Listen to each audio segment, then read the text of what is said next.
Safrar li għadda l-Gvern kien diġà ħareġ 29 miljun euro fuq il-proġetti tal-Parlament il-ġdid bi Pilbelt u Teatru bla saqaf. Id-deputat Laburista Joe Mizzi talab lill-Gvern biex jagħti lista dettaljata ta' din l-ispiża. L-uffiċċju ta' Renzo Piano waħdu ħa kważi 6 miljun euro. Fuq il-management tal-proġett il-Gvern ħallas 3 miljuni u nofs euro. Fuq konsulenza għall-inġinerija tħallsu 2 miljuni u nofs euro oħra. B'kollox il-Gvern ħallas mal-100,000 euro lil-MEPA. Id-9,000 euro oħra tħallsu għal ritratti tal-proġett.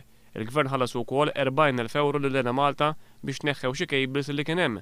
Għas-sigurtà inħarġu 140,000 euro, waqt li jinħarġu iktar minn 300,000 euro fuq monitoraġġ tal-vibrazzjonijiet. Imbagħad fuq it-teatru bla saqaf u l-Parlament il-ġdid saret nefqa ta' 300,000 euro oħra biex issir analiżi tal-akwistika. Għal xogħol ta' restawrazzjoni disin u backstage għat-teatru, il-Gvern ħareġ iktar minn 100,000 euro ieħor. Fost il-kumpaniji li ħadmu fuq dawn il-proġetti hemm Vassallo Builders ta' Żarjan Vassallo, magħruf għalkemm huwa qrib tal-Partit Nazzjonalista u tal-Gvern. Għal dawk li l-Gvern sejjaħ bħala xogħlijiet varji tħallsu 14,000 euro fuq xogħol ta' konsulenza mingħajr ma semmew bisimhom il-kumpanniji illi tħallsu.